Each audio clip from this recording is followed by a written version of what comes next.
on school districts like there is on counties? That I don't know. Okay, do you support the recreation of Milton County? Sorry, Chris, you're up. I do, but as it is right now, the Georgia State Constitution has the max number of counties set at 159 counties. So before we could even start the discussion of Milton County, we would have to convince 2 counties, besides us who want to form Milton County. We'd have to convince somewhere that, hey, it would be in your best interest to merge as one government entity. And so that would be the first step, and then you would have to then fight, you'd have to get it passed in the legislature, and then it would be a very significant hurdle, especially given the power of what I'd like to call the Atlanta political machine, because I don't think they'd be necessarily on board to letting these cities form Milton County. It could be done, but it would have to have those 2 counties merge first.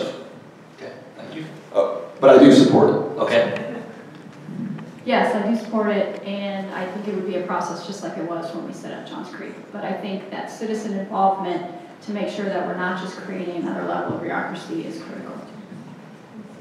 Next question is about commercial property, and I want to pretend for a minute that it's not about the tech park. Let's say it's just a normal commercial shopping center development. One of the city's commercial property owners has been struggling. They would like to redevelop with the hopes of increasing its value and function. What role, if any, should the city of Johns Creek play in this redevelopment, and why? I don't think they should play a role at all, and the reason I say that is, why would you offer financial incentives to a business that's in business to do business and then not offer those same financial incentives to the other businesses that may just be struggling on their own as well? I mean, it's, for lack of a better term, some of those incentives to me seem like a redistribution of wealth. And let's say that the incentives that this question is referring to, and I don't have any idea what the writer of the question was thinking about, but let's say they're not talking about financial incentives. Would there be any other role that the city could play to encourage that redevelopment or to assist in that happening? Like what kind of incentive? Like more density or zoning regulations, things Licensing like or occupation changes? Maybe, thank you.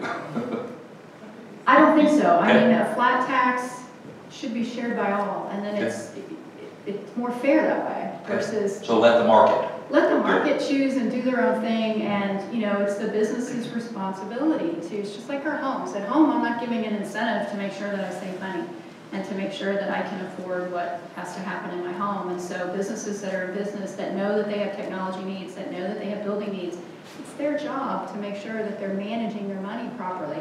And then if they want to go public and you know, get money capital that way, or they want to go to a bank just like everybody else, then that's fine. But to pick and choose winners and losers by saying you're worthy of some form of an incentive and my neighbor who's struggling isn't, that to me is where you start running into trouble. Thank you. Chris? Yeah, I agree wholeheartedly here with Stephanie. I don't think so. If you would have one particular strip mall that's struggling and needs the redevelopment, you are being disadvantageous to someone who is doing the hard work, doing the extra hours, that isn't getting that helping hand. And as far as alternatives, besides financial incentives, again, it would be doing, especially if they're competitors in the same city. You know, say you're helping out a Kroger and there's a Whole Foods over here. If you're, you know, using a communication incentive and, you know, trying to get people to come shop at Kroger, you're again doing a disservice to the free market and taking away business probably from Whole Foods. So, thank you. We have been at it for 52 minutes, and we are through all of the questions. And so what I'd like to do is remind everybody that the election day is December the 1st. Early voting again is November 16th to the 25th, with the polls open on Saturday the 21st as well. And so now I would invite you, Chris, to make your closing statement, and Stephanie, you do the same. Oh, do we have any questions from the audience? Yes. Both of you support Johns Creek taking over the state highway system here. How do you propose to compensate the residents for the thousands of cars that pass through Forsyth County? I mean, most of our traffic is from the north, or will be.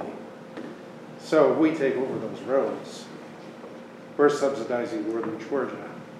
No, I'm not saying taking over those roads. I'm stating that we take over particular capital improvement projects, like an intersection exchange. I heard the word deed.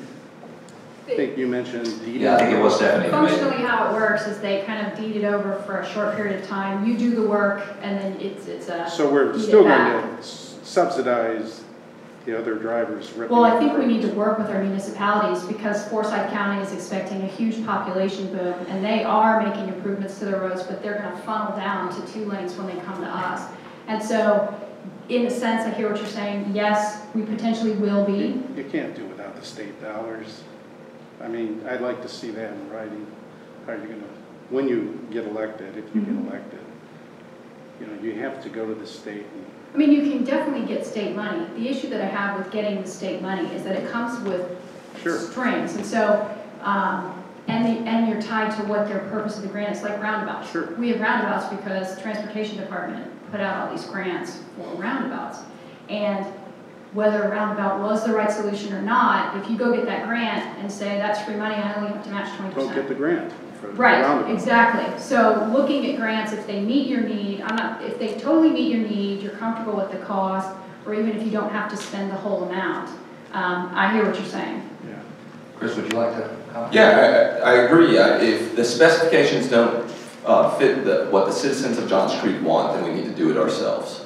And we do work with our neighbors. So, for example, McGinnis Ferry is getting widened, and Forsyth is taking over 50% of that. Johns Creek is taking over 25%, and I believe Alpharetta is still trying to come to the table, but they're going to pitch in their 25%. So we can, on those major arteries that have a lot of traffic, we can work with our neighbors and not always have the state involved.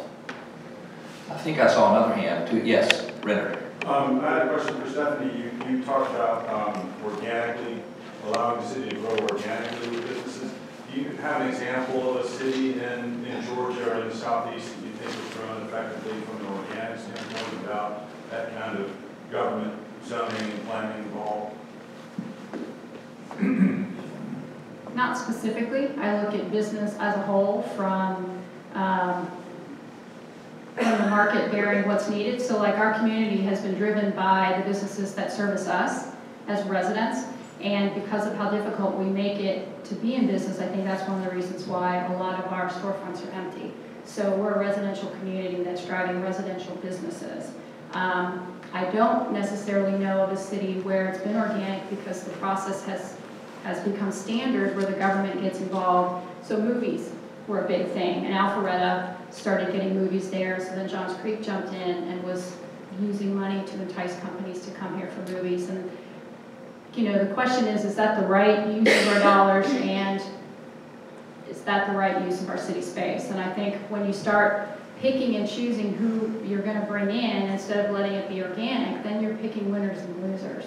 I don't think, do I think tomorrow that process is going to change and not involve the government?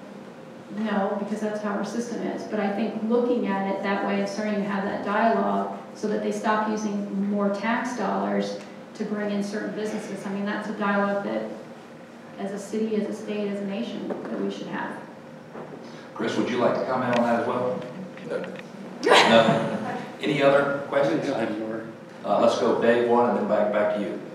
Considering the purchase that was made last night that you've mentioned several times. Can everybody hear the questions? By the way, I don't need to repeat them. Okay, thank you. How do you feel about the city running its own water system, gray water, or whatever is associated with that property? Or in general, for that matter? It's part of the infrastructure, So the purchase of the land for parkland is great, right? And again, what's it going to be used for? It's going to be a passive park, which I hope not. I hope it is going to be an active park because there is definitely a need for fields. The question is, what is going to happen to the other side with Colley Creek? We're paying, they're going to keep it managed for a year. Well, then what happens? So there are just a lot of questions from my perspective that are related to the deal that I'd like to understand. What are the long-term plans for Colley Creek? Are we going to get into the water reclamation business? And so then what does that mean from either a contract perspective or a staffing perspective? What does that mean from revenue? Because my understanding is when Colley Creek was working, it was being subsidized by Fulton County to stay open. So at that time, I'm not necessarily sure that it was profitable. So what does that mean for Johns Creek? There's a lot of questions related to Colley Creek from my perspective that I'd like to understand, but the park purchase side is nice. As anecdotally, we bought a pocket park a couple months ago under power lines and paid over $300,000 per acre. And for this property that's sitting on the Chattahoochee, we're paying $152,000 per acre. That's just why. That's an interesting comment. You know, I'd like to understand why we. Could it be that the zoning of the two parcels was different, and possibly the pocket park was one of the only few M1 zone parcels, and so you could actually put a billboard on that parcel, which is probably one of the reasons. The M1, the one on Morton Road. Or a love shack. It was one of the few parcels that had real high density zoning. I shouldn't answer questions, by the way, but that's probably why that happened. Yeah. Would you like to answer today's question as well? From my understanding, hasn't Fulton County said they don't need that center? And so I wouldn't understand why Johns Creek would require that as well. It would require a good bit of development for us to get in that, providing that service. And I do think we shouldn't probably go into and take it over wholly. And I do hope we do use that park. I do support the park land, though. I do think we can make it both an active park, have elements of passive and trails and riverfront area. So no, I don't think we should proceed with that. Okay. Yes, sir. Second row, you had a question? Oh, you mentioned CH2M Hill, our contract, and I'm sorry I'm not familiar with the contract, but it comes due in May of 2016. I'll repeat the question. After 8 years, when your understanding, when will the city cease using that organization? My understanding, that's very expensive. Is there a plan 10, 15 years out? Let me repeat the question. So the question is, we've had a contract with CH2M Hill since the beginning, 8 years. When do you think the city should plan to stop using CH2M Hill? I mean, there is no plan in place to stop using them. It's they have to let them know. I think the actual contract is up in September, but we have to let them know by May if we plan to renew the contract. So we just need to start discussing why we're paying the 70% markup. I do believe that needs to either be renegotiated significantly. We can remain with CH2M Hill, but not with such a gross waste of resources, in my opinion. Yeah. If it's a waste, if you've identified waste, then why aren't there plans to hire our own people? Why aren't there plans in place? So the question was, what if services it's do they waste, provide? why don't we currently have a plan in place to eliminate that waste? They provide public works and community development. I think it's a call center are part of that contract. So you know, I would hesitate though on bringing them in internally, though, as well, because we have sometimes what some would consider a very lucrative employment package. So it could not be as financially incentive. So what I would like to do is put it out to bid, and I wouldn't like those CH2M Hill employees to worry about their positions because they don't have to worry about the non-compete. So a vendor that won the bid and say they mark up 15%, they could CH2M Hill probably won't be keeping those employees if they lose that significant contract. So those workers could go be employed with a different vendor, especially if we put it out to a reverse bid. Do they have competitors? Yeah. Halliburton? Oh yeah, it's a very lucrative industry. So Sandy Springs still use them? They do. After Yeah. 10 years? Okay. And CH2M Hill wasn't a necessity getting our feet on the ground. It was. Yeah, but yeah. Any other questions? Yeah, let's go over here and then back to you, Renner. I'd like to hear your opinion of charter commission versus home rule. The purpose for them? I know what the purpose is, but what path do you think would be most effective? Specifically for making changes with the charter. Anything that has to do with the charter has to be cleaned up. Okay, everybody heard that? Okay, so the difference when you're wanting to change your charter is how, what you want to change, how does it change the structure of the city. So if you're making an administrative change to the charter and just cleaning up language to clarify something, or the state passes a law that your charter you're no longer in compliance with, you can use home rule to change the charter. Any major changes, like term limits, districting, anything that truly changes the structure of the city should go through the charter commit, well, it should go through the State House. The question is, do you seat a charter commission? We were required in our charter to seat a charter commission after 5 years. I think there's value added in seating one every 5 years or so to talk through the process of where our city was, where we are, what changes we want to make. The opposite side of that is then having to lobby the legislators to make sure that they pass those changes.